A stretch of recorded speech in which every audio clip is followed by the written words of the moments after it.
Yes. So, hello everyone. Welcome to Riles Academy. നമ്മൾ discuss ചെയ്യാൻ പോകുന്നത് കമ്മ്യൂണിക്കേഷൻ എന്നുള്ള ഒരു ഭാഗത്തുള്ള വളരെ ഇമ്പോർട്ടൻ്റ് ആയിട്ട് ടോപ്പിക്കാണ്. ഓക്കെ, അതായത് നിങ്ങൾ കമ്മ്യൂണിക്കേഷനുമായി ബന്ധപ്പെട്ടുള്ള PYQs അല്ലെങ്കിൽ ആ ഒരു യൂണിറ്റ് എന്നുള്ള PYQs എടുത്തു കഴിഞ്ഞാൽ ഒരു അപ്രോക്സിമേറ്റ് ഒരു 30% ഓഫ് ക്വസ്റ്റ്യൻസും വരുന്നത് എന്താണ് ഈ ഒരു ഭാഗത്തു നിന്നാണ്. അതായത് എഫക്റ്റീവ് ക്ലാസ് റൂം കമ്മ്യൂണിക്കേഷൻ ഈ ഒരു ഭാഗത്തു നിന്നാണ്. അതുപോലെ തന്നെ ക്വസ്റ്റ്യൻസ് കുറച്ചും കൂടി ഡയറക്റ്റ് ആണ്. അങ്ങനെ നമ്മളെ കുഴപ്പിക്കുന്ന രീതിയിലുള്ള ക്വസ്റ്റ്യൻസ് ഒന്നല്ല, ബേസിക് ആയിട്ട് ഒരു ലോജിക് ഉണ്ട്, നിങ്ങൾക്ക് മനസ്സിലാവുന്ന രീതിയിലുള്ള ക്വസ്റ്റ്യൻസ് ആണ്. അതുകൊണ്ട് തന്നെ നിങ്ങൾ എന്ത് ചെയ്യുക, ഇതിന്റെ ബേസിക്സ് ആയിട്ടുള്ള കാര്യങ്ങളൊക്കെ നിങ്ങൾ എന്താ ജസ്റ്റ് ഒന്ന് മനസ്സിലാക്കുക, ഇതിന്റെ ഫൗണ്ടേഷൻ ആയിട്ടുള്ള കാര്യങ്ങളൊക്കെ. അതുപോലെ തന്നെ നമ്മൾ യൂട്യൂബിൽ അപ്ലോഡ് ചെയ്യുന്ന വീഡിയോസ് ഒക്കെ നമ്മുടെ ഫൗണ്ടേഷൻ വീഡിയോസ് ആണ്. ഓക്കെ, എല്ലാ കോഴ്സിന്റെയും എല്ലാ ടോപ്പിക്സിന്റെയും ബേസിക് വീഡിയോസ് ആണ്. ഇതിന്റെ അഡ്വാൻസ്ഡ് ആയിട്ടുള്ള പിന്നെ വീഡിയോസും അതുപോലെ തന്നെ റീസെന്റ് ആയിട്ട് വന്നിട്ടുള്ള അപ്ഡേഷൻസും ഇതുമായി ബന്ധപ്പെട്ട PYQസും MCQസും കാര്യങ്ങളൊക്കെ നമ്മുടെ കോഴ്സിന്റെ ഭാഗമായിട്ട് പ്രൊവൈഡ് ചെയ്യുന്നുണ്ട്. താല്പര്യമുള്ളവർക്ക് എന്ത് ചെയ്യാം, നമ്മുടെ കോഴ്സിന്റെ ഭാഗമാവാം. ഓക്കെ, അതുപോലെ തന്നെ നമ്മുടെ വാട്സപ്പ് ഗ്രൂപ്പിൽ ഡെയിലി നമ്മൾ 5 MCQs വെച്ചിട്ട് നമ്മൾ ഗ്രൂപ്പിൽ ഷെയർ ചെയ്യുന്നുണ്ട്. അപ്പൊ അത് കംപ്ലീറ്റ്ലി ഫോർ ഫ്രീ ആണ്. ഓക്കെ, അതിന് സ്പെസിഫിക് ആയിട്ടുള്ള മെമ്പർഷിപ്പ് ഫീയോ കാര്യങ്ങളൊന്നുമില്ല. അതുപോലെ മോക്ക് ടെസ്റ്റുകൾ നടക്കാറുണ്ട് twice in a week. Okay, sorry, twice in a month. Okay, so അതൊക്കെ നിങ്ങൾക്ക് ആക്സസ് ചെയ്യണമെന്നുണ്ടെങ്കിൽ എന്താ ചെയ്യുക, നിങ്ങൾ ജസ്റ്റ് ഒന്ന് വാട്സപ്പ് ഗ്രൂപ്പിൽ ജോയിൻ ചെയ്യാം. Okay, so anyway I M starting the session. 1 second. Yes, yes, yes. എന്താണ് എഫക്റ്റീവ് ക്ലാസ് റൂം കമ്മ്യൂണിക്കേഷൻ? നമുക്ക് അത് വലിയ എക്സ്പ്ലെയിൻ ചെയ്യേണ്ട ഒരു ടോപ്പിക് ഒന്നുമല്ല. ജസ്റ്റ് എന്നാൽ ഞാൻ ഒന്ന് പറഞ്ഞു പോകും, ഇതിന് പ്രധാനപ്പെട്ട കുറച്ച് പോയിന്റ്സുകളൊക്കെ നിങ്ങൾ അറിഞ്ഞിരിക്കുക. Effective classroom communication means the teacher conveys ideas clearly and students understand the message without confusion. അതാണെന്ത് ബേസിക്സ് ആയിട്ട് എഫക്റ്റീവ് ക്ലാസ് റൂം കമ്മ്യൂണിക്കേഷൻ നിങ്ങൾ മനസ്സിലാക്കേണ്ട ഒരു പോയിന്റ്, റൈറ്റ്? അതായത് ടീച്ചർ എന്ത് ചെയ്യാണ്, ഒരു ഐഡിയ കൺവേ ചെയ്യാണ്, സ്റ്റുഡൻസ് എന്ത് ചെയ്യാണ്, അത് അണ്ടർസ്റ്റാൻഡ് ചെയ്യാണ് വിത്തൗട്ട് എനി കൺഫ്യൂഷൻ. 3 പാർട്സുകളാണുള്ളത് അല്ലെ. അതായത് ടീച്ചർ ക്ലിയർ ആയിട്ട് ഐഡിയ കൺവേ ചെയ്യുന്നു, ഫസ്റ്റ് പാർട്ട്. സ്റ്റുഡൻസ് അത് കൃത്യമായിട്ട് മനസ്സിലാക്കുന്നു, second part. Without any confusion, ഒരു കൺഫ്യൂഷൻ ഇല്ലാതെ കുട്ടികൾക്ക് എന്ത് ചെയ്യാണ്, ആ ഒരു മെസ്സേജ് മനസ്സിലാക്കുകയാണ്. ഈ 3 കാര്യങ്ങളാണ് എഫക്റ്റീവ് ക്ലാസ് റൂം കമ്മ്യൂണിക്കേഷന്റെ അടിസ്ഥാനപരമായിട്ട് നിങ്ങൾ മനസ്സിലാക്കേണ്ട ഇത് basic elements. I hope the concept is clear, right? Yes. Okay, ഇനി നമുക്ക് അതിൽ വരുന്ന പ്രധാനപ്പെട്ട കുറച്ച് കാര്യങ്ങളുണ്ട്. എന്താണ്? It includes proper use of language, right? എന്താണ്? ടീച്ചേഴ്സ് എന്ത് ചെയ്യണം, കൃത്യമായിട്ടുള്ള കുട്ടികൾക്ക് മനസ്സിലാകുന്ന രീതിയിലുള്ള ലാംഗ്വേജ് എന്ത് ചെയ്യണം, ടീച്ചേഴ്സ് യൂസ് ചെയ്യണം, റൈറ്റ്? അതായത് ഇപ്പോൾ നമ്മൾ പിന്നെ ടീച്ചിങ് ആപ്റ്റിറ്റ്യൂഡിൽ നമ്മൾ ലെവൽസ് ഓഫ് ടീച്ചിങ്ങിൽ നമ്മൾ പറഞ്ഞിട്ടുള്ള ഡിസ്കഷൻ ചെയ്തിട്ടുള്ള ഒരു കാര്യമാണ്. അതായത് ഓരോ ലെവൽസിലെയും കുട്ടികളോട് അല്ലെങ്കിൽ ഓരോ ലെവൽസിലുള്ള കുട്ടികളോടും നമ്മൾ ക്ലാസ്സിൽ കമ്മ്യൂണിക്കേഷൻ നടക്കുന്ന സമയത്ത് നമ്മുടെ ലാംഗ്വേജ് നമ്മൾ കൃത്യമായിട്ട് ശ്രദ്ധിക്കേണ്ടതുണ്ട്. അതായത് ഒന്നുമില്ല, ബേസിക് ലോജിക്കാണ്. 1ാം ക്ലാസ്സിൽ പഠിക്കുന്ന ഒരു കുട്ടിനോട് സംസാരിക്കേണ്ട രീതിയിലായിരിക്കണം നിങ്ങൾ ഒരു MBA സ്റ്റുഡൻസിനെ പഠിപ്പിക്കുന്നത്, റൈറ്റ്? അവിടെ നിങ്ങളുടെ കമ്മ്യൂണിക്കേഷൻ പാറ്റേൺ ഭയങ്കര ഡിഫറെന്റ് ആവേണ്ടതുണ്ട്, റൈറ്റ്? അപ്പം അതായത് പ്രോപ്പർ യൂസ് ഓഫ് ലാംഗ്വേജ് ആണ് ഏതൊരു എഫക്റ്റീവ് ക്ലാസ് റൂം കമ്മ്യൂണിക്കേഷന്റെയും ഒരു ബേസിക്സ് ആയിട്ടുള്ള ഒരു കാര്യം. കൃത്യമായിട്ട് ലാംഗ്വേജ് പ്രോപ്പറായിട്ട് യൂസ് ചെയ്യുക. Because students are not that much into tough languages and things, right? കാരണം അവർ കുട്ടികളാണ്, അവർക്ക് മനസ്സിലാകുന്ന രീതിയിൽ കാര്യങ്ങൾ പറയണം.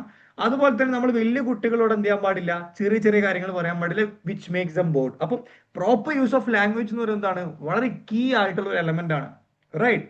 പിന്നെന്താണ്? ടോൺ.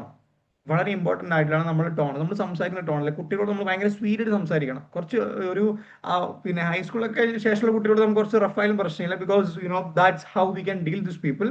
ബട്ട് കുട്ടികളോടൊക്കെ സംസാരിക്കുന്ന സമയത്ത് ഒരു ലോവർ ലെവൽ പിന്നെ ക്ലാസ്സിലുള്ള കുട്ടികളോട് സംസാരിക്കുന്ന സമയത്ത് നമ്മുടെ ടോൺ ഭയങ്കര ഇമ്പോർട്ടന്റ് ആയിട്ടുള്ള ഒരു കാര്യമാണ്. പിന്നെന്താണ്? എക്സാമ്പിൾസ് അല്ലെ, നമ്മൾ ഉദാഹരണങ്ങൾ പിന്നെ പറഞ്ഞ് പഠിപ്പിക്കുന്ന രീതി, അതെന്താണ്, വളരെ ഇമ്പോർട്ടന്റ് ആണ് അല്ലെ. അത് എല്ലാ ക്ലാസ്സിലും ഇമ്പോർട്ടന്റ് ഞാൻ മനസ്സിലാക്കുന്നത് അത് ചെറുപ്പം മുതൽ. കാരണം നമുക്ക് എല്ലാവർക്കും ഈ സ്റ്റിമുലസ് റെസ്പോൺസ് മെമ്മറി സംഭവം ഉണ്ടല്ലോ അല്ലെ. നമ്മളൊരു കാര്യമായിട്ട് കണക്ട് ചെയ്യുമ്പോൾ നമുക്ക് പെട്ടെന്ന് മനസ്സിലാവും, റീകോൾ ചെയ്യാൻ കുറച്ചും കൂടി എളുപ്പത്തിൽ നമുക്ക് റീകോൾ ചെയ്യാൻ പറ്റും. നമ്മൾ എന്തെങ്കിലുമായിട്ട് അസോസിയേറ്റ് ചെയ്തിട്ട് പഠിപ്പിച്ചു കഴിഞ്ഞാൽ നമുക്കത് പെട്ടെന്ന് റീകോൾ ചെയ്യാൻ പറ്റും എക്സാമിന്റെ സമയത്തൊക്കെ. ഓക്കെ, അപ്പൊ എക്സാമ്പിൾസ് വെച്ച് പഠിപ്പിക്കുക. അതുപോലെ തന്നെ സ്ട്രക്ചേർഡ് എക്സ്പ്ലനേഷൻ. ഓക്കെ, നമ്മുടെ എക്സ്പ്ലനേഷൻ എന്തായിരിക്കണം, കംപ്ലീറ്റ്ലി സ്ട്രക്ചേർഡ് ആയിരിക്കണം. ഓക്കെ, അതിങ്ങനെ വാരി വലിച്ച് പഠിപ്പിക്കാതെ കുട്ടികളെ എന്താണ് വളരെ സ്ട്രക്ചേർഡ് ആക്കി അതിനെ സിസ്റ്റമാറ്റിക് ആക്കിയിട്ട് ഒരു യൂണിറ്റ് പഠിപ്പിക്കുകയാണെന്നുണ്ടെങ്കിൽ ഈ രീതിയിൽ കേട്ടോ, ഇങ്ങനെ ഇതാണ് ഫസ്റ്റ് ബിഗിനിങ്. അതിനുശേഷം നമ്മൾ ഇന്ന് കാര്യങ്ങൾ ചെയ്യും, ഡെയിലി MCQs ചെയ്യണം, മോക്ക് ടെസ്റ്റുകൾ നടക്കണം. അത് നിങ്ങളുടെ സ്ട്രക്ചർ അതാണ് കേട്ടോ. നിങ്ങൾ ഞാൻ എപ്പോഴും പറയുന്നൊരു കാര്യമുണ്ട്, ക്ലാസ് മാത്രം കേട്ടിട്ട് പോകരുത്. ഇതാ ഞാൻ ഒന്നും കൂടി പറയാണ്, ഞാൻ ഇത് എപ്പോഴും ഞാൻ പറഞ്ഞു വെറുപ്പിക്കുന്ന ഒരു സംഭവമാണ്, എന്നാലും ഞാൻ പറയാം. നിങ്ങൾ ക്ലാസ് മാത്രം പോയിട്ട് നിങ്ങൾ നെറ്റ് ക്രാക്ക് ചെയ്യാൻ വേണ്ടി പ്രിപ്പയർ ചെയ്യുകയാണെന്നുണ്ടെങ്കിൽ നിങ്ങൾ ചെയ്യുന്ന ഏറ്റവും വലിയ അബദ്ധമാണ്. ക്ലാസ് കേൾക്കൽ വെറും 60% ആണ്. ഫൗണ്ടേഷൻ സെറ്റ് ചെയ്യലും നിങ്ങൾ ഈ ഇപ്പം എൻ്റെ കോഴ്സ് എടുത്തു കഴിഞ്ഞാലും യൂട്യൂബിൽ വീഡിയോസ് ഉണ്ട് കഴിഞ്ഞാലും you are just covering only 60%. ബാക്കി 40% നിങ്ങൾ ക്വസ്റ്റ്യൻ പ്രാക്ടീസിൽ മാത്രമേ വരുള്ളൂ. ഓക്കെ, അതുകൊണ്ടാണ് ഞാൻ ഗ്രൂപ്പിൽ ജോയിൻ ചെയ്യാൻ പറയുന്നത്. ഇനിയിപ്പോൾ നിങ്ങളായിട്ട് ചെയ്യുന്നുണ്ടെങ്കിൽ completely fine, you are in a very good way. Okay, maximum questions practice ചെയ്യാം. അതാണ് സ്ട്രക്ചേർഡ് സ്റ്റഡി. UGC നെറ്റിന്റെ സ്ട്രക്ചേർഡ് സ്റ്റഡി അങ്ങനെയാണ്. ഫൗണ്ടേഷൻസ് ബേസിക്സ് മാത്രം പറഞ്ഞു നോക്കില്ല, ക്വസ്റ്റ്യൻസ് ചെയ്ത് അങ്ങനെ മടുക്കണം നിങ്ങൾക്ക്. ഓക്കെ, അതാണ് structured explanation to make learning meaningful അല്ലെ. ലേണിംഗ് എന്താണ് മീനിങ് ഫുൾ ആകാനും വേണ്ടി നമ്മൾ ഈ പറയുന്ന എല്ലാ കാര്യങ്ങളും, അതായത് പ്രോപ്പർ യൂസ് ഓഫ് ലാംഗ്വേജ്, നമ്മൾ യൂസ് ചെയ്യുന്ന ടോൺ, അതുപോലെ തന്നെ നമ്മൾ യൂസ് ചെയ്യുന്ന എക്സാമ്പിൾസ്, അതുപോലെ തന്നെ നമ്മുടെ ഒരു സ്ട്രക്ചേർഡ് എക്സ്പ്ലനേഷൻസും, അതുപോലെ തന്നെ ലേണിംഗ്, അതായത് മീനിങ് ഫുൾ ആയിട്ടുള്ള ലേണിംഗ് കാര്യങ്ങളൊക്കെ എന്താണ് ഒരു എഫക്റ്റീവ് ക്ലാസ് റൂം കമ്മ്യൂണിക്കേഷന്റെ വളരെ ഇമ്പോർട്ടന്റ് ആയിട്ടുള്ള കീ എലമെന്റ് ആണ്. അണ്ടർസ്റ്റുഡ്? സോ ഇതാണ് എന്ത് നിങ്ങൾ ഈ ഒരു ഭാഗത്ത് മനസ്സിലാക്കേണ്ട ഇതിന്റെ വളരെ പ്രധാനപ്പെട്ട കുറച്ച് പോയിന്റ്സുകൾ. ഓക്കെ, ഇറ്റ് ഓൾസോ ഇൻവോൾവ്സ്, അതിന്റെ കൂടെ തന്നെ ഇത് പ്രൈമറി ആയിട്ടുള്ള കാര്യങ്ങളാണ്. ഇനി വേറെ കുറച്ച് കാര്യങ്ങൾ കൂടിയുണ്ട്. എന്തൊക്കെയാണ്? Active listening. Okay, active listening വളരെ ഇമ്പോർട്ടന്റ് ആണ്. സ്റ്റുഡൻസുമായിട്ട് ബന്ധപ്പെട്ടുള്ള കാര്യങ്ങൾ നിങ്ങൾ ഡീൽ ചെയ്യുന്ന സമയത്ത്, ഒരു ക്ലാസ് റൂമിൽ കമ്മ്യൂണിക്കേറ്റ് ചെയ്യുന്ന സമയത്ത് നിങ്ങൾ എന്ത് ചെയ്യണം? വെറും ഒരു സ്പീക്കർ മാത്രം ആവാൻ പാടില്ല, എഫക്റ്റീവ് ലിസണർ ആവണം. ക്വസ്റ്റ്യൻസ് വരുന്ന സമയത്ത് കുട്ടികളുടെ ഡൗട്ട് നിങ്ങളോട് പറയാൻ പറ്റുന്ന ഒരു ഓപ്പൺ സ്പേസ് നമ്മൾ ക്രിയേറ്റ് ചെയ്യേണ്ടതുണ്ട്. അതുപോലെ തന്നെ എൻകറേജിങ് ക്വസ്റ്റ്യൻസ് അല്ലെ, കുട്ടികളോട് എപ്പോഴും ക്വസ്റ്റ്യൻസിന് വേണ്ടി എൻകറേജ് ചെയ്യുക, ക്വസ്റ്റ്യൻസ് ചോദിക്കുക. Students need to ask questions. Okay, കുട്ടികൾ എപ്പോൾ എന്ത് ചെയ്യണം? ചോദ്യങ്ങൾ ചോദിച്ചുകൊണ്ടേയിരിക്കണം. That's how their brain will work, right? അതുപോലെ തന്നെ ഗിവിംഗ് ഫീഡ്ബാക്കുകൾ കൊടുക്കുക അല്ലെ. നമ്മളെ പിന്നെ കൃത്യമായിട്ടുള്ള വളരെ റോ ആയിട്ടുള്ള ഫീഡ്ബാക്ക് കൊടുക്കുക. എവിടെയൊക്കെ മാറ്റണം, എവിടെയൊക്കെ ഇമ്പ്രൂവ് ചെയ്യണം, എവിടെയൊക്കെയാണ് പെർഫെക്റ്റ്. അപ്പോൾ കുട്ടികൾക്ക് അങ്ങനെ നമുക്ക് കാര്യങ്ങളൊക്കെ ചേഞ്ച് ചെയ്യാൻ പറ്റുള്ളൂ, right? And using non verbal cues. Non verbal ആയിട്ടുള്ള, വെർബൽ നോൺ വെർബൽ എന്ന് ചോദിക്കരുത് എന്ന സംശയം, ഞാൻ ഓൾറെഡി വീഡിയോ ചെയ്തതാണ്, ഡീറ്റെയിൽ ആയിട്ട് നിങ്ങൾക്ക് ആ ഭാഗങ്ങളൊക്കെ കാണുന്നുണ്ടോ? വെർബൽ കമ്മ്യൂണിക്കേഷൻ, നോൺ വെർബൽ കമ്മ്യൂണിക്കേഷനിലെ വീഡിയോ ഒക്കെ ഞാൻ ഓൾറെഡി ചെയ്തിട്ടുണ്ട്. Okay, non verbal cues like eye contact and gesture. Okay, അതുപോലെ തന്നെ എന്താണ് ഐ കോൺടാക്റ്റും ഗസ്റ്റേഴ്സ് ഒക്കെ യൂസ് ചെയ്തിട്ട് എന്താണ് കുട്ടികളെ നോൺ വെർബലി എന്ത് ചെയ്യുക, അവരെ ക്ലാസ്സിൽ എൻഗേജ് ചെയ്യിപ്പിക്കുക. ഇതാണ് ഒരു എഫക്റ്റീവ് ക്ലാസ് റൂം കമ്മ്യൂണിക്കേഷനിൽ ഉണ്ടായിരിക്കേണ്ട അതിന്റെ ക്യാരക്ടറിസ്റ്റിക്സ്. അതിന്റെ ക്യാരക്ടർ ഇങ്ങനെ ആയിരിക്കണം, അല്ലെങ്കിൽ നമുക്ക് പറയാം അതിന്റെ നാച്ചർ ഇങ്ങനെ ആയിരിക്കണം. ഓക്കെ, അപ്പോൾ മാത്രമാണ് ആ ക്ലാസ് ഒരു എഫക്റ്റീവ് ആയിട്ടുള്ള ഒരു ക്ലാസ് റൂം കമ്മ്യൂണിക്കേഷൻ ആണ് നമുക്ക് എന്ത് ചെയ്യാൻ പറ്റുള്ളൂ, അവിടെ പറയാൻ പറ്റുള്ളൂ. അപ്പൊ കീ ആയിട്ടുള്ള പോയിന്റ്സുകൾ എഴുതി വെക്കുക. ഇൻ കേസ് ഇതൊക്കെ ഇതിലൂടെ ചോദ്യം വരാം. ഓക്കെ, ഈ ആക്റ്റീവ് ലിസണിങ് ആയിക്കോട്ടെ, എൻകറേജിങ് ക്വസ്റ്റ്യൻസ് ആയിക്കോട്ടെ, ഇങ്ങനെയൊക്കെ ഓപ്ഷൻസ് തന്നു നിങ്ങൾക്ക് എന്താ കൺഫ്യൂസിങ് ചെയ്യിപ്പിക്കുന്ന രീതിയിലുള്ള ക്വസ്റ്റ്യൻസ് വന്നു കഴിഞ്ഞാലും നിങ്ങൾക്ക് എന്ത് പറ്റണം? നിങ്ങൾക്ക് അവിടെ ആൻസർ ചെയ്യാൻ പറ്റണം. ഇതാണ് എന്ത്, അപ്പൊ ഇതിന്റെ 3 പോയിന്റ്സുകൾ, ബേസിക്സ് ആയിട്ടുള്ള 3 പോയിന്റ്സുകൾ. ഓക്കെ, ക്ലിയർ ആണല്ലോ? യാ. പിന്നെ വരുന്ന അടുത്ത ഇമ്പോർട്ടന്റ് ആയിട്ടുള്ള ഒരു കാര്യമാണ് എഫക്റ്റീവ് ക്ലാസ് റൂം കമ്മ്യൂണിക്കേഷനിൽ വരുന്ന കീ എലമെന്റ്സ് ഏതൊക്കെയാണെന്ന് നമുക്ക് നോക്കാം. പ്രധാനപ്പെട്ട കുറച്ച് എലമെന്റ്സ് ഉണ്ട്. അതിലൊന്നെന്താണ്? ടീച്ചേഴ്സ്. ഓക്കെ, കീ എലമെന്റ്സ് എന്ന് പറയുമ്പോൾ നമുക്ക് കീ പ്ലെയേഴ്സ് എന്ന് പറയാം കേട്ടോ. ഇതിൽ വരുന്ന മെയിൻ ആയിട്ടുള്ള പ്ലെയേഴ്സ് ആയിരിക്കാം നമുക്ക് നോക്കാം. ഒന്നാരാണ്? ഒന്ന് ടീച്ചേഴ്സ് ആണ് പ്രൈമറി റോൾ. ഒരു ക്ലാസ് റൂമിന്റെ കമ്മ്യൂണിക്കേഷൻ എഫക്റ്റീവ് ആണെന്നുണ്ടെങ്കിൽ അതിന്റെ ഫസ്റ്റ് ഉത്തരവാദിത്തം ആയിരിക്കാണ്? ടീച്ചേഴ്സിനാണ്. ഒരു നല്ല ടീച്ചർക്ക്, ഇപ്പം ഞാൻ എൻ്റെ പേഴ്സണലി പറയുകയാണെന്നുണ്ടെങ്കിൽ എൻ്റെ ഇതുവരെയുള്ള ഇപ്പൊ ഞാൻ കറന്റ് PhD ചെയ്യാണ്. ഈ ഒരു PhD എത്തുന്നത് വരെ ഒരു 100 അധ്യാപകർ എന്നെ പഠിപ്പിച്ചിട്ടുണ്ടെന്ന് ഒരു എക്സാമ്പിൾ എടുക്കുക. അതിലൊരു 20 അധ്യാപകരിൽ നിന്ന് എങ്ങനെ ഒരു അധ്യാപകനാകാമെന്ന് ഞാൻ പഠിച്ചിട്ടുണ്ട്. ഒരു 80 അധ്യാപകരിൽ നിന്ന് എങ്ങനെ ഒരു അധ്യാപകനാകരുതെന്ന് ഞാൻ പഠിച്ചിട്ടുണ്ട്. ഓക്കെ, അപ്പോൾ എന്താണ് ടീച്ചേഴ്സിന് ഒരു ക്ലാസ് റൂം കമ്മ്യൂണിക്കേറ്റ് ചെയ്യാൻ വളരെ ഇമ്പോർട്ടൻ്റ് ആയിട്ടുള്ള ഒരു റോൾ ഉണ്ട്. ആ ഒരു ടീച്ചറിലൂടെയാണ്, ആ ക്ലാസ് റൂം കമ്മ്യൂണിക്കേഷനിലൂടെയാണ് ഓരോ കുട്ടിയുടെയും ഫ്യൂച്ചർ എന്ത് ചെയ്യുന്നത്, അവിടെ കൃത്യമായിട്ട് ബിൽഡ് ചെയ്യുന്നത്. അതുകൊണ്ട് തന്നെ വളരെ ക്ലിയർ ആയിട്ട് അതിനെ കൃത്യമായിട്ടുള്ള സൂക്ഷ്മതയോടെ നമ്മൾ എന്ത് ചെയ്യണം, അതിനെ അപ്രോച്ച് ചെയ്യണം. അണ്ടർസ്റ്റുഡ്? അപ്പൊ ടീച്ചേഴ്സ് എന്താണ് ഈ എഫക്റ്റീവ് ക്ലാസ് റൂം കമ്മ്യൂണിക്കേഷന്റെ കീ ആയിട്ടുള്ള ഒരു പ്ലെയർ ആണ്. ഓക്കെ, പിന്നെന്താണ്? Message design.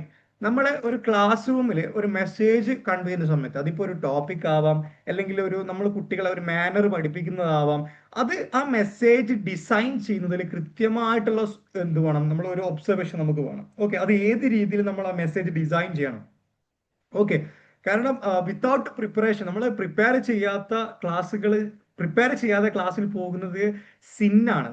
അതായത് നമ്മൾ ജീവിതത്തിൽ ചെയ്യുന്ന ഏറ്റവും വലിയ തെറ്റാണെന്നാണ് ഞാൻ PG പഠിക്കുന്ന സമയത്ത് അവിടെ ഒരു ഫാക്കൽറ്റി ഉണ്ട്, പുള്ളിക്കാരൻ എപ്പോഴും പറയും, നമ്മൾ പ്രിപ്പയർ ചെയ്യാത്ത ഒരു ക്ലാസ്സിൽ പോകുന്ന സമയത്ത് അത് നമ്മുടെ ലൈഫിൽ ചെയ്യുന്ന ഒരു തെറ്റാണ്. അത് എഴുതപ്പെടും. നിങ്ങളൊരു വിശ്വാസിയാണെന്നുണ്ടെങ്കിൽ അത് എഴുതപ്പെടും, നിങ്ങളൊരു വിശ്വാസി അല്ലെന്നുണ്ടെങ്കിലും അത് നിങ്ങൾ ചെയ്യുന്ന ഒരു എന്താ പറയാ, സമൂഹത്തോട് ചെയ്യുന്ന വലിയൊരു തെറ്റാണ്. റൈറ്റ്? അപ്പോൾ നമ്മൾ കുട്ടികളോടൊരു കാര്യം, ഒരു മെസ്സേജ് നമ്മൾ ഷെയർ ചെയ്യണമെന്നുണ്ടെങ്കിൽ നമ്മൾ ആദ്യം എന്ത് ചെയ്യണം, അത് ഡിസൈൻ ചെയ്യണം. ഏത് രീതിയിൽ ഞാൻ ഈ മെസ്സേജ് കൺവേ ചെയ്യണം, അതിനെപ്പറ്റി കൃത്യമായിട്ടുള്ള ഒരു ധാരണ എന്തുണ്ടാവണം, നമുക്ക് ടീച്ചേഴ്സ് നമുക്ക് ഉണ്ടാവണം. അപ്പോൾ മെസ്സേജ് ഡിസൈൻ വളരെ ഇമ്പോർട്ടൻ്റ് ആയിട്ടുള്ള ഒരു കാര്യമാണ്. അങ്ങനെങ്കിൽ മാത്രം നമുക്ക് ഒരു എഫക്റ്റീവ് ക്ലാസ് റൂം കമ്മ്യൂണിക്കേഷൻ അവിടെ നമുക്ക് ബിൽഡപ്പ് ചെയ്യാൻ പറ്റുള്ളൂ. പിന്നെന്താണ് ഇൻസ്ട്രക്ഷണൽ മെത്തേഡ്.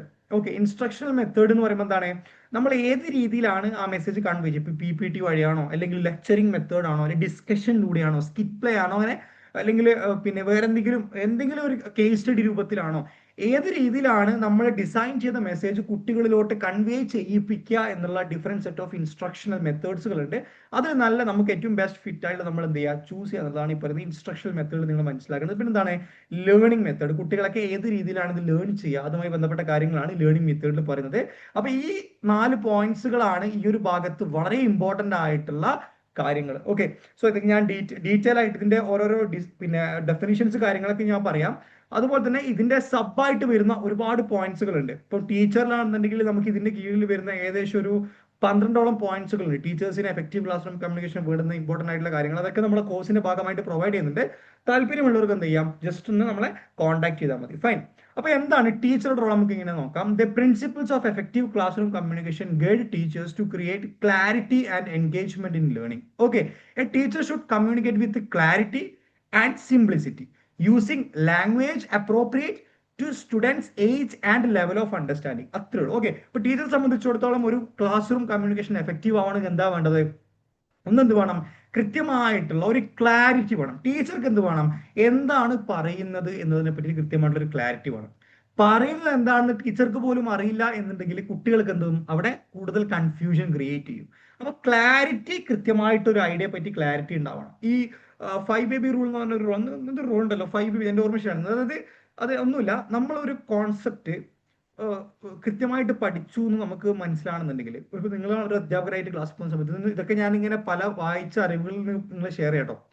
നമ്മളൊരു കോൺസെപ്റ്റ് നാളെ ക്ലാസ്സിൽ പോയിട്ട് പഠിപ്പിക്കുകയാണെന്നുണ്ടെങ്കിൽ തലേന്ന് രാത്രി നിങ്ങൾ ആ കോൺസെപ്റ്റ് പൂർണ്ണമായിട്ട് പഠിച്ചിട്ടുണ്ടോ എന്ന് ടെസ്റ്റ് ചെയ്യാൻ വേണ്ടി നിങ്ങൾ ചെയ്യേണ്ട കാര്യം എന്താ അറിയോ, നിങ്ങളത് എക്സ്പ്ലെയിൻ ചെയ്യുന്ന സമയത്ത്, അതായത് നിങ്ങളുടെ മുന്നിൽ ഒരു 5 വയസ്സുള്ള കുട്ടി, അതായത് 5 baby റൂൾ അങ്ങനെ എന്താണെങ്കിലും പറയാം, 5 വയസ്സുള്ള കുട്ടി നിങ്ങളുടെ മുന്നിലുണ്ടെന്ന് നിങ്ങൾ എന്ത് ചെയ്യുക, ഇമാജിൻ ചെയ്യാം. എന്നിട്ട് നിങ്ങൾ ആ കാര്യങ്ങൾ പറഞ്ഞു കൊടുക്കുക. അപ്പൊ നിങ്ങൾക്ക് മനസ്സിലാവുമല്ലോ ഞാൻ പറഞ്ഞ കാര്യങ്ങൾ ആ 5 വയസ്സുള്ള കുട്ടിക്ക് മനസ്സിലായിട്ടുണ്ടാകും എന്നുള്ളത്. മനസ്സിലായിട്ടുണ്ട് എന്നുണ്ടെങ്കിൽ നിങ്ങൾക്ക് ആ കോൺസെപ്റ്റ് ക്ലിയർ ആണ്.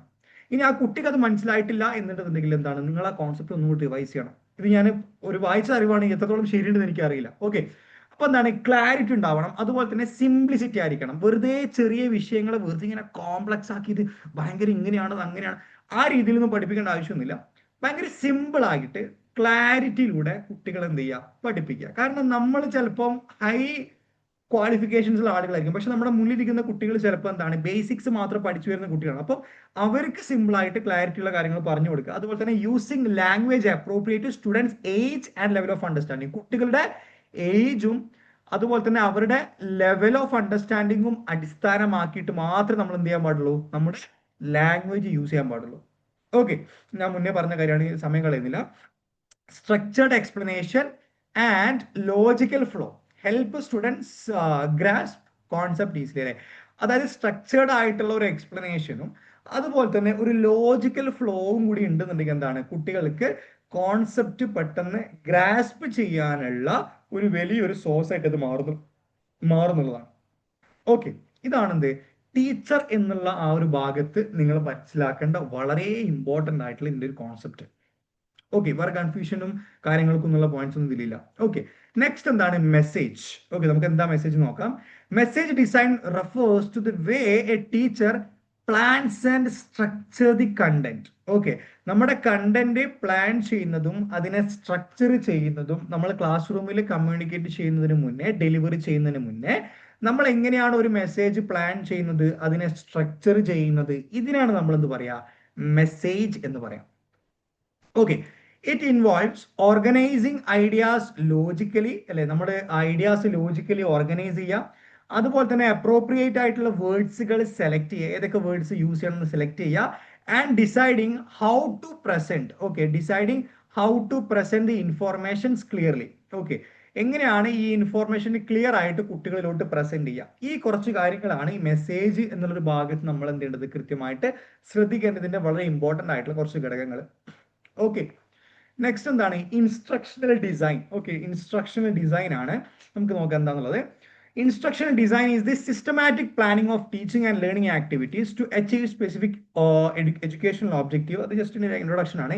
It involves deciding what to teach, how to teach and how to evaluate learning outcomes. Okay, അതായത് എന്താണ് പഠിപ്പിക്കേണ്ടത്, അതുപോലെ തന്നെ ഹൗ ടു ടീച്ച്, ആ വിഷയം നമ്മൾ സ്ട്രക്ചേർഡ് ആക്കിയിട്ടുള്ള പഠനത്തിന്റെ ആ ഒരു കണ്ടന്റ് നമ്മൾ എങ്ങനെയാണ് കുട്ടികളിലോട്ട് നമ്മൾ എന്ത് ചെയ്യുക, അത് എക്സ്പ്ലെയിൻ ചെയ്യുക, അതുപോലെ തന്നെ എങ്ങനെയാണ് നമ്മൾ അതിനെ ഇവാലുവേറ്റ് ചെയ്യുക, കുട്ടികൾ അത് മനസ്സിലായിട്ടുണ്ടോ, അതുമായി ബന്ധപ്പെട്ട കാര്യങ്ങൾ നമ്മൾ എങ്ങനെയാണ് ഇവാലുവേറ്റ് ചെയ്യുക, ഇതൊക്കെയാണ് നമ്മൾ ഈ പറയുന്ന ഇൻസ്ട്രക്ഷണൽ ഡിസൈൻ എന്നൊരു ഭാഗത്ത് നമ്മൾ കൂടുതലായിട്ട് നോക്കുന്നത്. ഓക്കെ, ഇവിടെ എന്താണ് it include setting clear learning objective, selecting suitable teaching methods. Okay, ഏത് ടീച്ചിങ് മെത്തേഡാണ് യൂസ് ചെയ്യേണ്ടത്, choosing the learning materials and designing assessment. Okay, assessments ഏത് രീതിയിലൊക്കെ ഡിസൈൻ ചെയ്യണം, ഇതുപോലുള്ള കാര്യങ്ങളൊക്കെ നമ്മൾ ചെയ്യുന്നത് എവിടെയാണ്, ഈ പറയുന്ന ഇൻസ്ട്രക്ഷണൽ ഡിസൈൻ എന്നുള്ളൊരു ഭാഗത്താണ്. ഓക്കെ, ബേസിക്സ് ആയിട്ടുള്ള കാര്യങ്ങളാണ്, വലിയ കോംപ്ലക്സ് ആയിട്ടുള്ള ഒന്നും. എന്തെങ്കിലും സംശയം ഉണ്ടെങ്കിൽ no worries, you just come to the WhatsApp group, I will be there, just ask me sir this is the problem, ഒന്നുകൂടെ എക്സ്പ്ലെയിൻ ചെയ്തു തരുമെന്ന് ഞാൻ വോയിസ് അയച്ചു തരാം. ഓക്കെ, പിന്നെ എന്താണ് ലേണിംഗ് എൻവയോൺമെന്റ്. ഓക്കെ, ഇതാണ് ഫൈനലായിട്ട് വരുന്ന വളരെ ഇമ്പോർട്ടന്റ് ആയിട്ടുള്ള ഇതിന്റെ ഒരു ഘടകമാണ്. Learning environment refers to the overall atmosphere and condition in which the teaching and learning takes place. അല്ലെ, അതായത് നമ്മളെ ചുറ്റിലുമുള്ള അറ്റ്മോസ്ഫിയറും അതിന്റെ കണ്ടീഷൻസിനാണ് നമ്മളെന്ന് പറയാ ലേണിംഗ് എൻവയോൺമെന്റ് എന്ന് പറയാം. അതിൽ എന്തൊക്കെയാണ് വരിക, it includes the physical setting of the class room, the emotional climate and the interaction between teachers and students. Okay, എന്താണ് അവിടെ ഒരു ഫിസിക്കൽ സെറ്റിംഗ്, ക്ലാസ് എങ്ങനെയാണെന്നുള്ളതാണ് വളരെ ഇമ്പോർട്ടൻ്റ് ആയിട്ട്. ഇപ്പം നല്ല ഇപ്പൊ കുട്ടികളൊക്കെ ആണെന്നുണ്ടെങ്കിൽ ഒരുപാട് സ്റ്റിക്കേഴ്സും അല്ലെ, പിന്നെ ചിത്രരചനകളൊക്കെ ഉണ്ടെന്നുണ്ടെങ്കിൽ ക്ലാസ്സിലുണ്ടെന്നുണ്ടെങ്കിൽ ഭയങ്കര കുട്ടികൾക്ക് ഭയങ്കര ഒരു രസമായിരിക്കും ക്ലാസ്സിലൊക്കെ വരാൻ. ഇപ്പൊ ഞാനിങ്ങനെ ഈ റീൽസുകളൊക്കെ കാണുന്ന സമയത്ത് പിന്നെ ഈ ചില ടീച്ചേഴ്സിന്റെ റീൽസുകൾ പിന്നെ ഭയങ്കര രസമാണ്. എന്താ അറിയോ, ഇവർ ഈ പല ഇപ്പൊ ബി എഡ് ഒക്കെ ചെയ്യുന്ന ആളുകളെ ഞാൻ ഇങ്ങനെ വീഡിയോസ് കാണാറുണ്ട്, ഭയങ്കര ക്രിയേറ്റീവ് ആണ്. കേരളത്തിലെ ഞാൻ ഭയങ്കര സമ്മതിച്ച ഒരു സംഭവമാണ്. ഇപ്പം സംഭവമൊക്കെ അൺഎംപ്ലോയ്മെന്റ് ഒക്കെ സംഭവം ഉള്ള സംഭവം തന്നെ, പക്ഷെ ഇവരുടെ ക്രിയേറ്റിവിറ്റി എന്ന് പറയുന്നത് ഭയങ്കര സംഭവമാണ്. ശരിക്കും നല്ല രീതിയിൽ ഇവർക്കുള്ള ഒരു ഓപ്പർച്യൂണിറ്റി ഒക്കെ വരണമായിരുന്നു. ഞാൻ ഈ പ്രത്യേകിച്ച് ബി എഡ് ചെയ്യുന്ന ആളുകളെ പറ്റിയാണ് ഞാൻ പറയുന്നത്. കുറച്ചും കൂടി ജോബ് കൺസ്ട്രെയിൻസ് ഉള്ള ഒരു ഡൊമൈനാണ് ഈ ബി എഡ് എന്ന് പറയുന്നത്. അപ്പം അവരെ സംബന്ധിച്ചിടത്തോളം പക്ഷെ അവരെ ക്രിയേറ്റിവിറ്റി, അവർ ക്ലാസ്സിലെ കുട്ടികളെ എൻഗേജ് ചെയ്യിപ്പിക്കുന്ന രീതി എന്നൊക്കെ പറയുന്നത് ഭയങ്കര, നമ്മൾ ഒന്നും കൂടി സ്കൂളിൽ പോയി പഠിച്ചാലോ എന്ന് വരെ നമ്മൾ ചിന്തിച്ചു പോവാണ്. റൈറ്റ്, അതാണ് ഒരു learning environment, that should how A learning environment should be. അപ്പോൾ കുട്ടികൾക്ക് എന്താണ് ക്ലാസ്സിൽ പോകാൻ ഭയങ്കര ഇൻട്രസ്റ്റ് ആയിരിക്കും. C their psychology will work in such a way that okay ക്ലാസ്സിൽ പോകണം, നല്ല ഒരുപാട് കാര്യങ്ങളുണ്ടാവും. അതാണ് ലേണിംഗ് എൻവയോൺമെന്റ് എന്ന് പറയുന്നത്. Right, a positive learning environment is safe, supportive and encouraging. അല്ലെ, നല്ലൊരു ലേണിംഗ് എൻവയോൺമെന്റ് ഒരു ക്ലാസ്സിൽ ഉണ്ടെന്നുണ്ടെങ്കിൽ എന്താണ് ആ കുട്ടിക്ക് ഒരു സേഫ്റ്റി ഫീൽ ചെയ്യും, അതുപോലെ തന്നെ ആ കുട്ടിക്ക് എപ്പോഴും ഒരു സപ്പോർട്ടീവ് ഫീൽ ചെയ്യും, അതുപോലെ തന്നെ ഒരു പോസിറ്റീവ് ഒരു എൻകറേജ്മെന്റ് കുട്ടിക്ക് എപ്പോൾ ഉണ്ടാവും. That is very important, very important. ഒരു ക്ലാസ് റൂമിൽ ഒരു പോസിറ്റീവ് ആയിട്ടുള്ള ഒരു എൻവയോൺമെന്റ് ഉണ്ടാകുക എന്ന് പറയുന്നത് ഏതൊരു കുട്ടിയെ സംബന്ധിച്ചിടത്തോളം ആ കുട്ടിയുടെ സൈക്കോളജിക്കൽ പെർസ്പെക്റ്റീവ് നോക്കുന്ന സമയത്ത് ഇത് വലിയൊരു പ്ലസ് ആണ്. ഓക്കെ, അതാണ് ഈ പറയുന്ന ലേണിംഗ് എൻവയോൺമെന്റ്. ഓക്കെ, സോ ഇതാണ് എന്ത് നിങ്ങൾ ഈ ഒരു ഭാഗത്ത് ഇതിന്റെ ബേസിക് ആയിട്ട് നിങ്ങൾ മനസ്സിലാക്കേണ്ട ഇതിന്റെ കീ കോൺസെപ്റ്റുകൾ. ഓക്കെ, ഇതിന്റെ കൂടുതലും വലിയ ഡിഫിക്കൽട്ട് ആയിട്ടുള്ള കാര്യങ്ങളൊന്നുമില്ല. ഇതിന്റെ സബായിട്ട് കുറച്ച് പോയിന്റ്സുകൾ വരുന്നുണ്ട്. ഇപ്പൊ ലേണിംഗ് എൻവയോൺമെന്റിൽ തന്നെ പല എൻവയോൺമെന്റിനെ പറ്റി ഡിസ്കസ് ചെയ്യുന്നത്, അതുപോലെ തന്നെ ഇൻസ്ട്രക്ഷൻ ഡിസൈനിൽ തന്നെ പല ഇൻസ്ട്രക്ഷൻ ഡിസൈൻസ് ഉണ്ട്. ഈ പറഞ്ഞ കാര്യങ്ങളൊക്കെ നമ്മുടെ കോഴ്സിൽ കൃത്യമായിട്ട് കൊടുക്കുന്നുണ്ട്. അപ്പോൾ താല്പര്യമുള്ളവർക്ക് ജോയിൻ ചെയ്യാം. വീണ്ടും റിമൈൻഡ് ചെയ്യിപ്പിക്കുകയാണ്, please be in the WhatsApp group. Okay, if you are in to the WhatsApp group, നിങ്ങൾക്ക് ഡെയിലി ഈ പറഞ്ഞ MCQs നിങ്ങൾക്ക് എന്താണ് ഡെയിലി ആക്സസ് ചെയ്തിട്ട് മോക്ക് ടെസ്റ്റുകളൊക്കെ ചെയ്തിട്ട് അങ്ങനെ നിങ്ങൾക്ക് എന്താണ് നിങ്ങളുടെ ബേസ് ഒന്ന് സെറ്റ് ആക്കി എടുക്കാവുന്നതാണ്. Okay, ya, so that's all about today's session. Okay, so if you are having any doubt, any queries, എന്തായിക്കോട്ടെ, നിങ്ങൾക്ക് എന്ത് സംശയം നിങ്ങൾക്ക് എന്താണ് നിങ്ങൾക്ക് പേഴ്സണലി കോൺടാക്ട് ചെയ്യാവുന്നതാണ്. So will clear your doubts and everything. Ya, so that's all about today's session. So will see you on next session. Till then, bye and take care.